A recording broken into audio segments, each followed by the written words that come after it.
प्रिय विद्यार्थियों, आज हम कक्षा 12 हिंदी की पाठ्य पुस्तक आरोह भाग 2 के काव्यखंड के अध्याय 9 में वर्णित कवि फिराक गोरखपुरी द्वारा रचित रुबाइयाँ पढ़ने जा रहे हैं।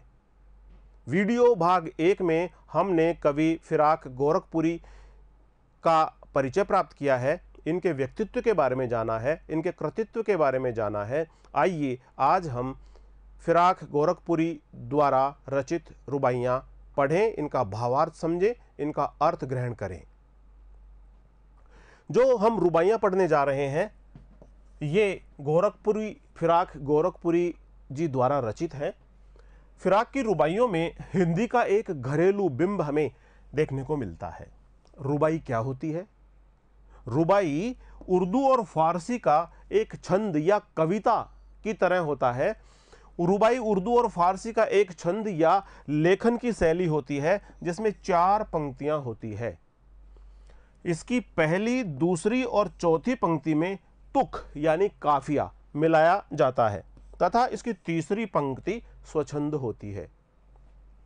भाषा सहज और प्रसंग भी सूरदास के वात्सल्य वर्णन की सादगी की याद दिलाता है। जो रुबाइयाँ हम पढ़ने जा रहे हैं उसमें हमें जो विषय वस्तु जिसके ऊपर हम चर्चा करेंगे उसमें भाषा सहज है और प्रसंग भी सूरदास के वात्सल्य वर्णन की सादगी की याद दिलाता है। मुझे चांद चाहिए मैया री, मैं चंद्र खिलौना ले हूँ। सूरदास की रचनाओं में भगवान श्री कृष्ण को चांद लेने के लिए मचलता हुआ हम देखते हैं। वे अपनी माता से कहते हैं कि मैया चंद्र खिलौना ले हो, मैया मुझे तो खेलने के लिए ये चंद्रमा खिलौने के रूप में चाहिए ही चाहिए। जैसे बिंब आज भी नन्हे मुन्ने बच्चों के लिए एक मन भावन खिलौनों की तरह है। यह उन बच्चों के लिए भी बहुत लुभावना खिलौना है जो वातानुकूलित कमरों में बंद नहीं रहते, जो प्रकृति की गोद में रहते हैं, तारों की छांव में सोते हैं, छत पर चटाई बिछाकर सोते हैं तथा चंदा मामा के नदिया किनारे उतरने और कल्पित दूध भात खाने की कल्पना से आनंदित होते रहते हैं। चंदा मामा दूर के, पुए पकाए बूर के, इस प्रकार से जो कविताएं हैं यह छोटे छोटे बच्चों के साथ में उनको बहुत आनंदित करती है। उनको चंद्रमा के साथ में एक आत्मीय रिश्ता बनाती हुई उनको बहुत अधिक आकर्षित करती है, आनंदित करती है। मामा भी तो एक साक्षात खिलौना ही है बच्चों के लिए, और बच्चों का, खासकर उन बच्चों का जिनके जीवन में महंगे खिलौने भले ही नहीं हो। बहुत सारे माता पिता ऐसे हैं जो अपनी जीविकोपार्जन के समस्त उपाय करने के बाद भी इतना धन अर्जित नहीं कर पाते हैं कि वे अपने बच्चों को खेलने के लिए खिलौने खरीद करके ला करके दे दें। उनका सारा का सारा धन रोटी, भोजन, दवाइयाँ और इत्यादि, कपड़े इत्यादि में ही खर्च हो जाता है। बच्चों के लिए वो खिलौनों की व्यवस्था नहीं कर पाते। तो जिनके जीवन में महंगे खिलौने भले ही न हों, ऐसे बच्चे चंद्रमा के साथ खेलते हैं, चंद्रमा रूपी खिलौनों के साथ खेलते हैं और अपनापन का एक मीठा सा रिश्ता बना लेते हैं। तो आइए पढ़ते हैं रुबाइयों को, इनका भावार्थ ग्रहण करते हैं, इनका अर्थ ग्रहण करते हैं। आंगन में लिए चांद के टुकड़े को खड़ी, आंगन में लिए चांद के टुकड़े को खड़ी, हाथों पे झुलाती है उसे गोद भरी, हाथों पे झुलाती है उसे गोद भरी, रह रह के हवा में जो लोका देती है, रह रह के हवा में जो लोका देती है, उछाल देती है बच्चे को, लोका देती है, उछाल देती है बच्चे को, गूंज उठती है खिलखिलाते बच्चे की हंसी। नहला के छलके निर्मल जल से, नहला के छलके निर्मल जल से, उलझे हुए गेसुओं में कंघी करके किस प्यार से देखता है बच्चा मुंह को, जब घुटनियों में लेके पिनाती कपड़े, जब घुटनियों में लेकर पिनाती कपड़े। दिवाली की शाम घर पुते और सजे, दिवाली की शाम घर पुते और सजे, चीनी के खिलौने जगमगाते लावे, वो रूपवती मुखड़े पे एक नर्म दमक, बच्चे के घरौंदे में जलाती है दिए। बच्चे के घरौंदे में जलाती है दिए। आंगन में ठुनक रहा है जिदी आया है, आंगन में ठुनक रहा है जिदी आया है। बालक ही तो है चांद पे ललचाया है, बालक ही तो है चांद पे ललचाया है। दर्पण उसे देके कह रही है माँ, दर्पण उसे देके कह रही है माँ, देख आईने में चांद उतर आया है, देख आईने में चांद उतर आया है। रक्षाबंधन की सुबह रस की पुतली, रक्षाबंधन की सुबह रस की पुतली, छाई है घटा गगन की हल्की हल्की, बिजली की तरह चमक रहे हैं लच्छे, भाई के हैं बांधती चमकती राखी, भाई के है बांधती चमकती राखी। आइए अब हम इन रुबाइयों का भावार्थ ग्रहण करें, इनका अर्थ ग्रहण करें। आंगन में लिए चांद के टुकड़े को खड़ी, हाथों पे झुलाती है उसे गोद भरी, रह रह के हवा में जो लौका देती है, गूंज उठती है खिलखिलाते बच्चे की हंसी। आइए सबसे पहले हम कठिन शब्दों को जान लें। चांद का टुकड़ा, चांद का टुकड़ा, बहुत सुंदर बच्चा, और प्रत्येक माँ के लिए उसका जो शिशु है, उसका बच्चा है, वह चांद के टुकड़े की तरह ही होता है। अत्यंत प्यारा होना, अत्यंत आत्मीय होना, अत्यंत प्यारा होना, अत्यंत प्रिय होना, चांद का टुकड़ा होना। लौका देना, उछाल उछाल कर खिलाना, लौका देना, जिस प्रकार बच्चे को माँ उछाल उछाल कर खिलाती है, उछाल उछाल कर खिलाती है, इसे देशज भाषा में लौका देना कहते हैं। लौका देना मानी उछाल उछाल कर खिलाना, और बच्चा भी इस प्रक्रिया में बहुत आनंदित होता है और वह खिलखिलाकर हंसता है और पूरे वातावरण को अपने खिलखिलाहट से गुंजायमान कर देता है। इन पंक्तियों में हम देखते हैं कि आंगन में लिए चांद के टुकड़े को खड़ी माँ अपने दिल के टुकड़े को, अपने हृदय के टुकड़े को, चांद के टुकड़े को, बहुत प्यारे टुकड़े को, यानी अपने पुत्र को लेकर आंगन में खड़ी है और हाथों पे झुलाती है उसे गोद भरी, और अपने हाथों पर उसको झुलाती है, अपने हाथों पर झुलाती है, अपनी गोद में लेती है, अपने हाथों पर झुलाती है। वो माँ है, उसकी गोद भरी है, उसकी यहाँ पर नन्ना मुन्ना शिशु है और वह अपने शिशु को लेकर आंगन में खड़ी है, उस चांद के टुकड़े को लेकर के आंगन में खड़ी है, अपनी ममता उसके ऊपर बरसा रही है, अपना वात्सल्य रस उस नन्हे से शिशु पर बरसा रही है, उसको गोद में ले रही है, उसके साथ में खेल रही है और रह रह के हवा में जो लौका देती है। और जब कभी बहुत आनंद का भाव माँ का हो जाता है अपने शिशु के प्रति, तो वह खेलते खेलते ही उस बच्चे को अपने दोनों हाथों में उठाकर ऊपर की तरफ उछाल देती है और उसके बाद उस बच्चे को फिर पकड़ लेती है। जब बार बार यह क्रिया माँ करती है अपने बच्चे के साथ में, लौकाने की क्रिया बार बार माँ करती है अपने बच्चे के साथ में, बच्चा भी बहुत आनंदित होता है और गूंज उठती है खिलखिलाते बच्चे की हंसी, और उस बच्चे की हंसी, उसकी खिलखिलाहट सारे वातावरण को गुंजायमान कर देती है। बच्चा आनंद में भर करके जोरदार खिलखिलाहट करता है, खूब हंसता है और किलकारियां मारता है। इस प्रकार से पूरा वातावरण उस नन्हे से शिशु की किलकारियों के खुशी से भरे हुए वातावरण में परिवर्तित हो जाता है। पूरे वातावरण में उस नन्हे से शिशु की किलकारियां गूंजने लगती है। इन पंक्तियों में कवि कहते हैं कि माँ अपने सुंदर शिशु को लेकर आंगन में खड़ी है, वह उसे गोद में लेती है और हाथों पर झुलाती है, वह बार बार उसको हवा में उछाल उछाल कर खिलाती है, बार बार उसे हवा में उछाल उछाल कर खिलाती है। इससे बच्चा बहुत आनंदित होता है और खिलखिलाकर हंसता है और उसकी हंसी की आवाज़ घर में चारों ओर गुंजायमान हो जाती है।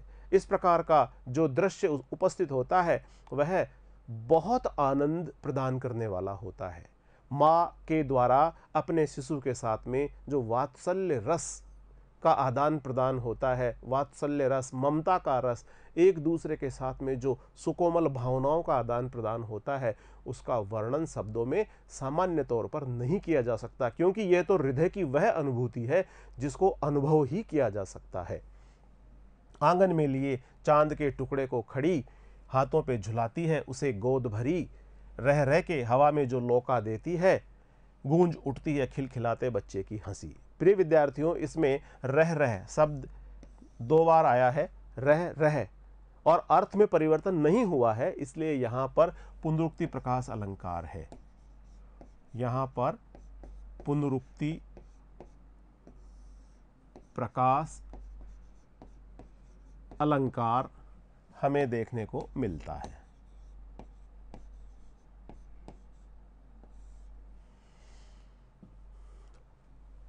नहला के छलके छलके निर्मल जल से उलझे हुए गेसुओं में कंघी करके किस प्यार से देखता है बच्चा मुंह को जब घुटनियों में लेके पिनाती कपड़े। नन्हे से शिशु के साथ माता के ममत्व का, माता के वात्सल्य प्रेम का, माता के लाड दुलार का जीवंत और सजीव वर्णन इन पंक्तियों के माध्यम से कवि ने किया है। नहला के, अपने नन्हे से शिशु को स्नान करा के, उसको नहला के पानी में, और पानी भी कैसा, निर्मल जल, एकदम साफ सुथरा स्वच्छ पानी, और उसमें छलके छलके, उसमें किलोल करते हुए, उसमें आनंदित होते हुए, उसके साथ में पानी के साथ खेलते हुए, नहला के छलके छलके निर्मल जल से उलझे हुए गेसुओं का आशय होता है बाल, गेसुओं का आशय होता है बाल। नहलाना मानी स्नान कराना, निर्मल मानी एकदम साफ। घुटनियों का आशय है, घुटनियों में, दोनों घुटनों के बीच में बच्चे को थाम लेती है, जिससे कि बच्चा हिले डुले नहीं, बच्चे को हिलने डुलने से रोक लेती है और अपने दोनों घुटनों के बीच में बच्चे को थाम लेती है। पिनाती है, पिनाती का आशय है पहनाती है कपड़े। तो नहला के छलके छलके निर्मल जल से अपने प्यारे से, अपने हृदय के टुकड़े को साफ सुथरे निर्मल जल से स्नान कराती है माँ। और जब वो स्नान कराती है तो उसके साथ में, पानी के साथ में, बच्चा और माँ दोनों ही कुछ प्रकार के किलोल करते हैं, कुछ प्रकार का खेल करते हैं। इस प्रकार से नहलाते समय क्रियाएं की जाती है कि बच्चा उसमें बहुत अपने आप को आनंदित महसूस करता है। और माता के तो आनंद का कोई सीमा ही नहीं है। माता को तो इस क्रिया में, अपने बच्चे को नहलाने की इस क्रिया में अतीव सुख मिलता है, अतीव आनंद की प्राप्ति होती है। और जब उलझे हुए गेसुओं में कंघी करके जब अपने बच्चे को स्नान करा लिया, उसके पश्चात जब उसके बाल उलझ से गए हैं, लंबे लंबे बाल, घुंघराले बाल, लटों वाले बाल जब उलझ गए हैं, तो उन बालों को कंघी करके वो सुलझाती है।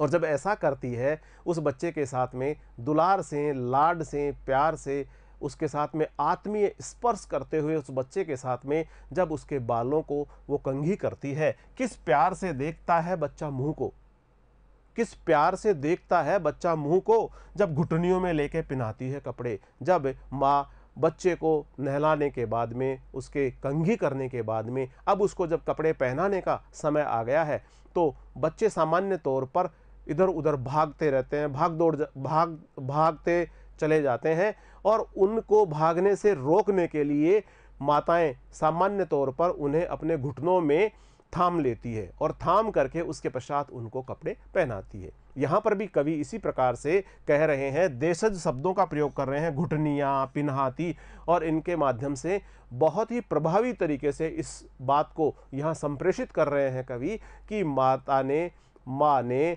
अपने नन्हे से शिशु को स्नान कराने के पश्चात, उसके बालों में कंघी करने के पश्चात, अब जब कपड़े पहनाना शुरू किया है, तो उस नन्हे से शिशु को अपने घुटनों में थाम लिया है, घुटनों में पकड़ लिया है, और उस नन्हे से बच्चे को अब कपड़े पहना रही है। जब माँ उस नन्हे से बच्चे को कपड़े पहना रही है, अपने लाडले, अपने हृदय के टुकड़े को कपड़े पहना रही है, तो वह जो उसका हृदय का टुकड़ा है, लाडला है, प्यारा नन्हा सा सुकुमार शिशु है, वह भी टुकुर टुकुर अपने माताजी के मुंह की तरफ देखता है, लगातार बहुत प्यार के साथ अपने माताजी के मुंह को देखता है। और हृदय की सुकोमल भावनाओं का ये जो आदान प्रदान हो रहा है, ये अतीव सुखद है, ये अत्यंत सुख देने वाला है, ये आनंद से परिपूर्ण करने वाला है। तो इस प्रकार इन पंक्तियों में माँ अपने शिशु को स्वच्छ पानी से नहलाती है, छलका कर स्नान कराती है, उसके बाद उसके उलझे हुए बालों को कंघी से सुलझाती है। बाद में वह अपने दोनों घुटनों के बीच में पकड़कर उसे कपड़े पहनाती है। बच्चा इस बीच अपनी माँ के मुंह की ओर बहुत ही प्यार से देखता रहता है। छलके छलके यहाँ पर भी प्रिय बच्चों हमने देखा इसमें पुनरुक्ति प्रकाश अलंकार है। पुनरुक्ति प्रकाश अलंकार वहां होता है जब एक शब्द की आवृत्ति पुनः हो, पुनः उक्ति, एक बार फिर से उस शब्द को कहा गया हो लेकिन उसका अर्थ नहीं बदले। जब अर्थ नहीं बदलता है तो वहां पर हमें पुनरुक्ति प्रकाश अलंकार देखने को मिलता है। कंघी करके, इसमें कै वर्ण की आवृत्ति हुई है, इसमें कै वर्ण की आवृत्ति हुई है। जब एक ही वर्ण की बार बार आवृत्ति होती है तो उसमें हमें अनुप्रास अलंकार देखने को मिलता है। और इस प्रकार से इसमें जो भाव हम देख रहे हैं, ममत्व का भाव हमें देखने को मिलता है। इसमें जो रस देखने को मिलता है वह वात्सल्य रस हमें इसमें देखने को मिलता है। इसमें जो छंद प्रयोग किया गया है वह रुबाई छंद है। हम जानते हैं कि रुबाई छंद की 3 पंक्तियां में तुक मिलती है, पहली, दूसरी और चौथी में, और तीसरी वाली पंक्ति वह स्वतंत्र रूप में होती है। तो इस प्रकार से इन पंक्तियों में कवि ने माता के अपने शिशु के साथ में जो आत्मीय और ममत्व से भरा भाव है उसकी अभिव्यक्ति की है। वात्सल्य रस को पूरी तरह से सामने व्यक्त किया गया है। दिवाली की शाम घर पुते और सजे, दिवाली की शाम घर पुते और सजे, बहुत बड़ा दीपों का त्योहार जिसमें दीपों की झिलमिल से चारों ओर अमावस्या के अंधकार पर विजय प्राप्त करने का प्रयास होता है, जिसमें अमावस्या की रात्रि को दीपों की झिलमिल होती है। इस प्रकार का जो दिवाली का त्यौहार है उसकी शाम को घर पुते और सजे, ऐसे घर जिनको पोत लिया गया है, जिनको रंग लिया गया है, जिनको साफ सुथरा कर लिया गया है, चमक दमक के साथ ऐसे घर दिवाली की शाम घर पुते और सजे, उनको बहुत अच्छी तरह से उनकी सजावट कर ली गई है, उनको रोशन कर लिया गया है, उनके ऊपर विभिन्न प्रकार के सजाने के लिए साधन और व्यवस्थाएं कर ली गई है। चीनी के खिलौने जगमगाते लावे, और इस त्यौहार पर जो चीनी के खिलौने होते हैं, चीनी से बने हुए खिलौने भी यहाँ पर काम में लिए जा सकते हैं और चीनी मिट्टी से बने हुए खिलौने भी यहाँ पर काम में लिए जा सकते हैं। सामान्य तौर पर हम देखते हैं कि जब लक्ष्मी पूजन का कार्य किया जाता है दीपावली के त्यौहार के दिन, उस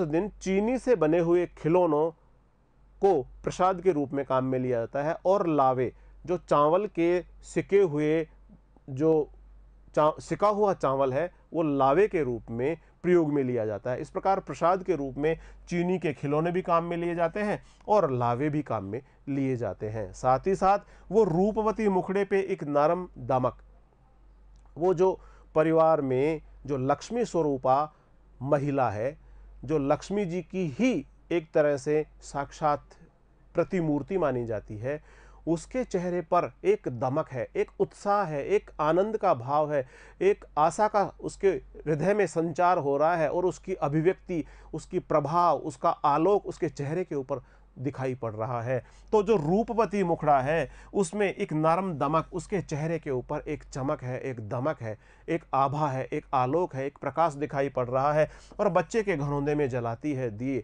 और अपने हृदय में आशाओं का संचार करके, उत्साह का संचार करके वह अपने बच्चे के घरौंदे में दीपक जला रही है, प्रकाश का दीपक जला रही है, खुशियों का दीपक जला रही है, आनंद का दीपक जला रही है, समभाव का दीपक जला रही है, सद्भाव का दीपक जला रही है, जिससे चारों तरफ खुशियां ही खुशियां फैले, खुशियों का प्रकाश फैले, ज्ञान का प्रकाश फैले, आनंद का प्रकाश फैले, सुख समृद्धि का प्रकाश फैले।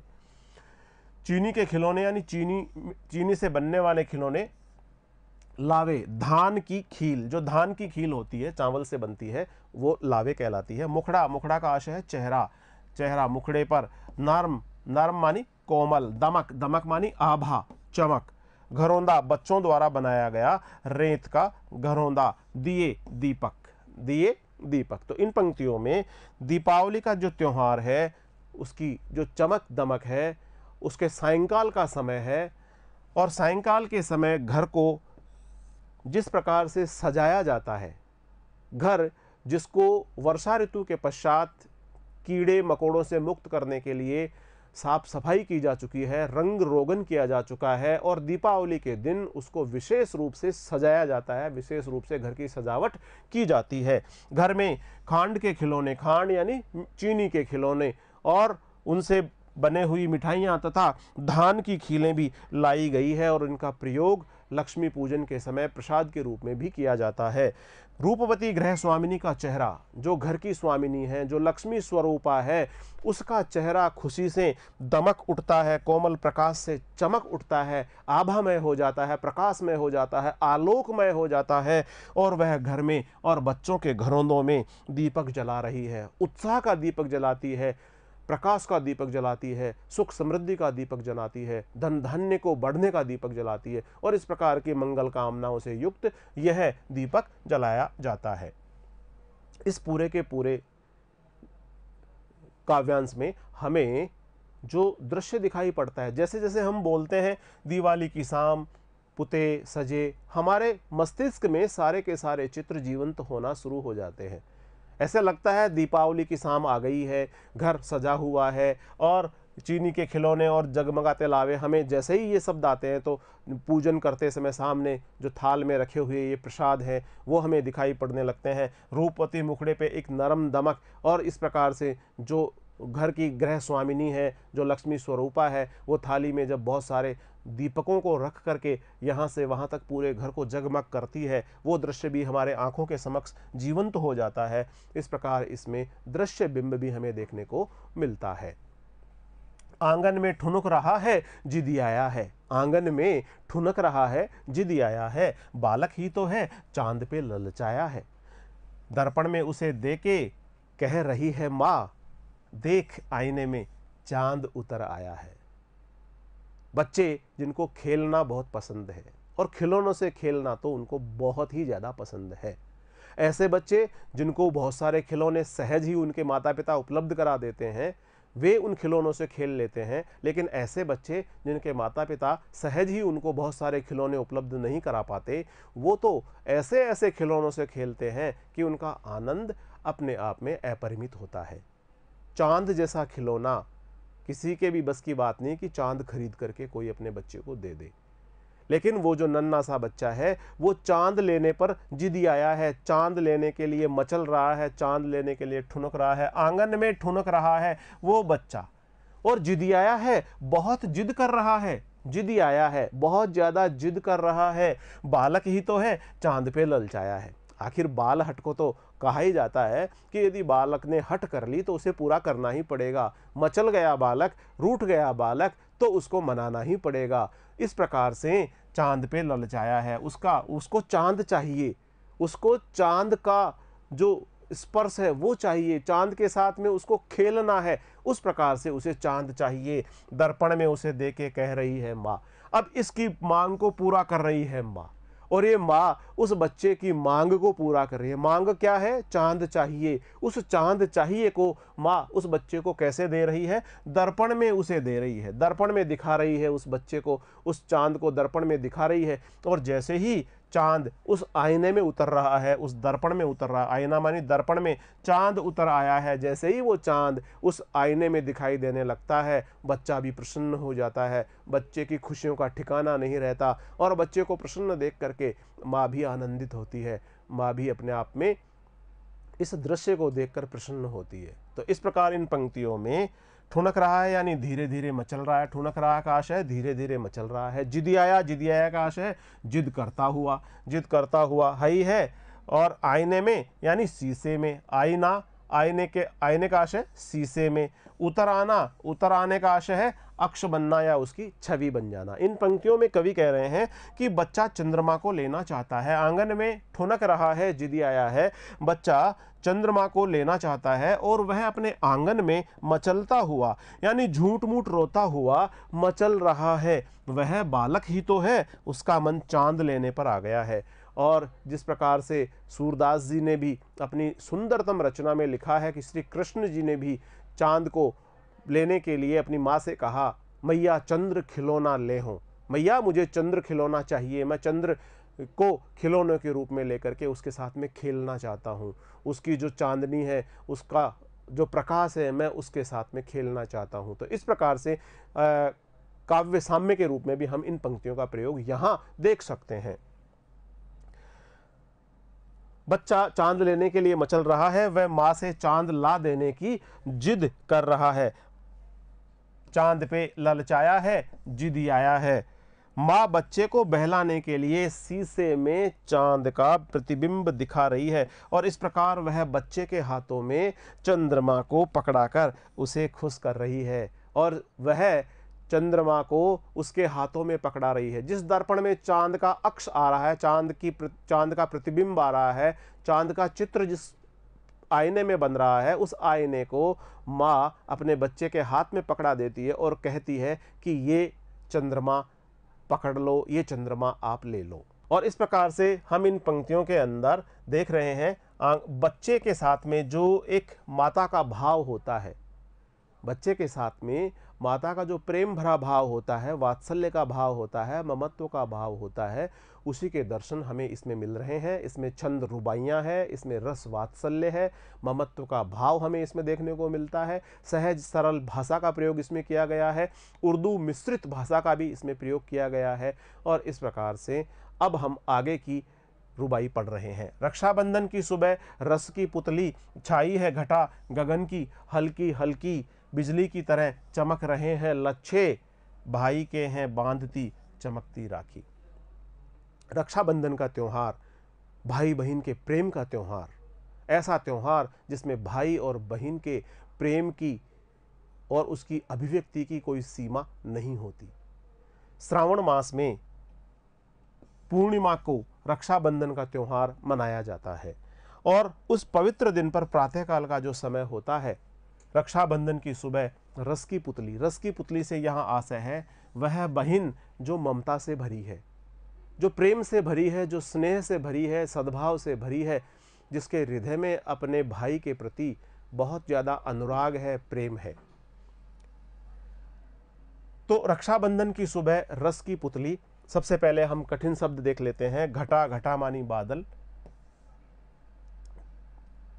घटा घटा घटा मानी बादल, लच्छे, लच्छे मानी पैरों में पहनने के लिए चांदी का बना एक आभूषण, पुतली, पुतली का आशय है यहाँ पर मूर्ति, स्नेहमयी प्यारी सी बालिका, स्नेहमयी प्यारी सी बालिका यानी ममतामयी प्रेम की प्रतिमूर्ति। इन पंक्तियों का भावार्थ इस प्रकार से है, कवि कह रहे हैं कि श्रावण मास की पूर्णिमा को रक्षाबंधन की सुबह रस की पुतली, श्रावण मास की पूर्णिमा को रक्षाबंधन के त्योहार के दिन जो पवित्र दिन माना गया है, इस दिन प्रातःकाल का जो समय होता है, उस समय आकाश में काले काले हल्के फुल्के बादल उमड़ते घुमड़ते हैं, बादलों की गठा छा जाती है, सुंदरता की प्रतिमूर्ति यानी ममतामयी स्नेह भरी रस की पुतली, सुंदरता की प्रतिमूर्ति यानी ममतामयी स्नेह से भरी मधुर बातें करने वाली छोटी बहन, बड़ी बहन यानी बहन अत्यंत उमंग में भरी हुई लगती है, अत्यंत उत्साह में भरी हुई लगती है और उसके हृदय में इस बात की उमंग है, इस बात का उत्साह है कि आज के दिन वह अपने भाई की कलाई पर राखी बांधेगी, अपने हृदय के प्रेम भरे भावों का आदान प्रदान करेगी। उसके पास बिजली की तरह जगमगा रहे सलमे सितारे के लच्छों से बनी हुई राखी है और वह प्रसन्नता एवं उमंग से अपने भाई की कलाई में उस चमकती राखी को बांध देती है। भाई के हैं बांधती चमकती राखी। इस प्रकार रक्षाबंधन के त्योहार का बिंब हमारे समक्ष कवि ने प्रस्तुत किया है। जैसे ही रक्षाबंधन के बारे में हमने इन पंक्तियों में पढ़ा तो रक्षाबंधन के त्योहार का दृश्य हमारे मस्तिष्क में जीवंत हो उठा है।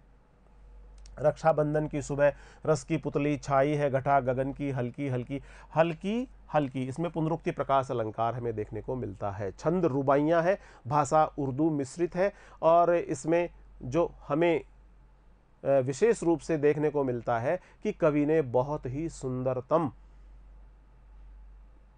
तरीके से रक्षाबंधन का चित्रण किया है।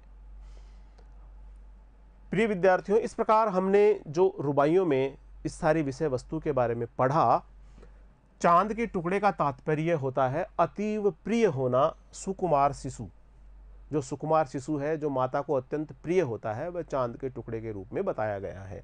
इस काव्यांश में वात्सल्य रस और ममत्व का भाव है। काव्यांश के पहले, दूसरे और तीसरी रुबाई में हमने देखा कि इसमें ममत्व का भाव है, इसमें वात्सल्य रस की प्रधानता है, वात्सल्य रस की प्रबलता है और माँ के द्वारा अपने शिशु से लाड प्यार करने का जीवंत वर्णन इसमें किया गया है। लोका देना, लोका देना यानी उछाल देना, बच्चे को उछालना, और बच्चा उछालने के साथ ही खिलखिलाहट के साथ हंस पड़ता है। और ये जो आनंद प्रदान करने वाली क्रिया है, इसको देशज भाषा में लोका देना मुहावरे का प्रयोग करते हुए व्यक्त किया है, जो बहुत ही प्रभावी बन पड़ा है। दृश्य बिंब हमें इसमें कई जगह देखने को मिलते हैं, श्रव्य बिंब भी हमें कई जगह देखने को मिलती है। लोका देना इसके अंदर गतिशील दृश्य बिंब है, तो खिलखिलाहट सुनना इसके अंदर श्रव्य बिंब हमें देखने को मिलता है। रुबाई छंद है और रह रह पुनरुक्ति प्रकाश है, छल के इसमें पुनरुक्ति प्रकाश अलंकार हमें देखने को मिलता है। गुठनियों में लेकर कपड़े पिनाना, गुठनी का प्रयोग लोक भाषा का प्रयोग है, जो बहुत ही प्रभावी प्रभाव उत्पन्न कर रहा है। जिद आया है में संज्ञा को क्रिया में बदल दिया गया है, संज्ञा को क्रिया में बदल दिया गया है। वस्तुतः ये प्रयोग धर्मी विधान है। ठुनकना, चांद, आईना आदि शब्दों से भावों की अभिव्यक्ति कोमल और प्रभावशाली बन गई है। रस की पुतली में लाक्षणिक प्रयोग हुआ है। शब्दावली हिंदी, उर्दू मिश्रित और लोक भाषा से संपन्न है। इसकी भाषा सरल है, प्रवाहमयी है, भावानुकूल है और दृश्य बिंब के अनुरूप इसमें चित्रात्मकता हमें देखने को मिलती है। प्रिय विद्यार्थियों, आज हमने कवि फिराक गोरखपुरी द्वारा रचित रुबाइयाँ पढ़ी, इसका भावार्थ ग्रहण किया, इसका अर्थ ग्रहण किया, इसको बहुत अच्छी तरीके से समझा। अगले वीडियो में भाग 3 में हम कवि फिराक गोरखपुरी द्वारा रचित गजल लेकर आपके समक्ष प्रस्तुत होंगे। तब तक नमस्कार।